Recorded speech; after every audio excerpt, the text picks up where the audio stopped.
और धन्यवाद हमारे साथ जुड़ने के लिए। मैं आपसे जानना चाहता हूं कि कांग्रेस का घोषणा पत्र, आप उम्मीद है कि आपने पूरा स्टडी किया होगा, क्या खास बात आप पाते हैं इसमें? देखिए ब्रजेश जी, पहली खास बात यह है कि पिछले 2-2.5 साल के दौरान राहुल गांधी जिन इशूज को जनता के बीच में रेस करते रहे हैं, जिन इशूज को उन्होंने हमेशा हाईलाइट किया जी, उसमें से करीब 80 या 85% इशूज इनके घोषणा पत्र में है, जो न्याय पत्र जिसको कह रहे हैं जी। तो इनका न्याय पत्र आ गया है। और भारतीय जनता पार्टी का भी संकल्प पत्र आएगा, तो न्याय और संकल्प का फर्क दिख जाएगा। मेरा मानना है कि ये जो न्याय और गारंटी पत्र है अच्छा है, इसमें कोई शक नहीं। पब्लिक से सीधे जुड़े हुए इश्यूज हैं, अट्रैक्ट भी करते हैं और बड़े ज़्यादातर लोगों के लिए, मासेस के लिए ठीक है, बेहतर है, उसको लोग पसंद करेंगे। लेकिन दिक्कत कई है। जो दिक्कत कांग्रेस के साथ है, मूल दिक्कत कि कौन सा ऐसा तंत्र कांग्रेस लाएगी, कौन सा संगठन नया बड़ा बना देगी जो इसको जनता के बीच तक ले जाएगा। जनता के बीच तक ले जाना और जनता को विश्वास दिलाना, आप क्या जुबान दे रहे हो इस पर जनता विश्वास करे, ये भी एक बड़ा कदम होता है, बहुत बड़ा स्टेप होता है, बड़ी प्रक्रिया होती है, जिसमें कांग्रेस कमज़ोर है। न तो आपका संगठन मजबूत है जो गांव-गांव, शहर-शहर, मोहल्ले, कस्बे तक जा करके आपकी बातें कहे और जनता उस पर विश्वास करे, आपका तरीका ऐसा हो। न तो आपके पास मीडिया की ताकत है जो सच्चाई है। आज की तारीख में कांग्रेस के पास, कांग्रेस खुद इस बात को स्वीकार करती है और इल्ज़ाम लगाती है सरकारी तंत्र पर कि उन्होंने मीडिया को हाईजैक कर लिया है। तो जो भी किया हो, लेकिन आपके पास नहीं है। एक बात हो गई। दूसरी चीज, एक चीज ये भी तय हो गया ब्रजेश जी कि अब यह चुनाव मोदी की गारंटी और राहुल गांधी की गारंटी लड़ा जाएगा। आपने बहुत सही शब्द का इस्तेमाल किया। कोई आपसे प्रश्न भी कर सकता था कि तो कांग्रेस की गारंटी है, आप राहुल गारंटी क्यों कर रहे हैं? लेकिन असलियत यही है कि राहुल गांधी की गारंटी है और राहुल गांधी सबसे बड़े चेहरे हैं कांग्रेस की ओर से इस आम चुनाव में, जो कांग्रेस के लिए वाकई करो या मरो का चुनाव है।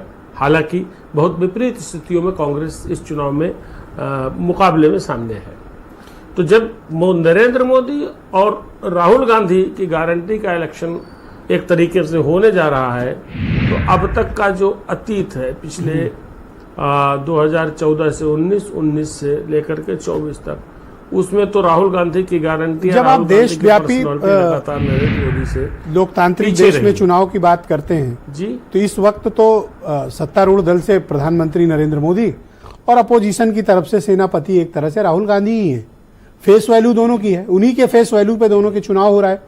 मैं ये मानता हूं गारंटी भी दोनों की है, तो इसलिए इवैल्यूएशन होना चाहिए। ब्रजेश जी, मैं सवाल समझ नहीं पाया थोड़ा। मैं ये जानना चाहता हूं कि इन दोनों लोगों की गारंटी, मोदी की गारंटी और राहुल की गारंटी, मोदी की आनी बाकी है, लेकिन जैसा कि उनकी स्पीचेस से लग रहा है वो किस तरह की योजनाएं देंगे, आप इसका एनालिसिस किस तरह से करते हो? जनता के लिए ठीक कौन सा है? देखिए, मैंने एक आपसे क्या कहा, जो रिसेंट पास्ट का उदाहरण हमारे सामने है, उसमें मोदी की गारंटी को लोगों ने स्वीकार किया है और पब्लिक ने पॉजिटिवली रिस्पॉन्ड किया है।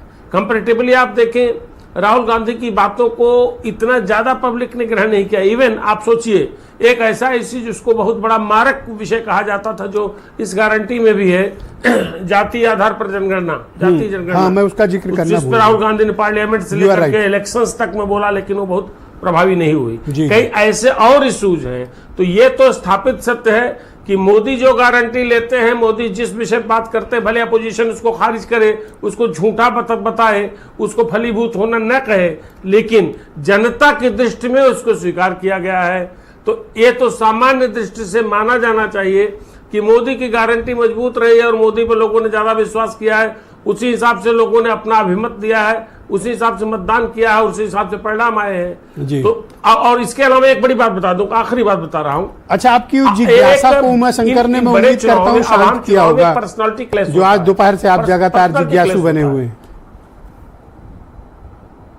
जी आपकी उस जिज्ञासा को मैं उम्मीद करता हूं कि उमा शंकर जी। शांत कर पाए होंगे, जो आज दोपहर से आप कह रहे थे। नहीं नहीं नहीं नहीं, देखिए ब्रजेश मिश्रा की एक बहुत बड़ी आदत है, इसको सारे दर्शक और अरे श्रोता क्यों तो समझ ऐसे लेते बोल रहे हो हैं, हेमंत जानने जी? गुण ले। आप तो कहे थे अब आप ब्रजेश जी ऐसे- नहीं,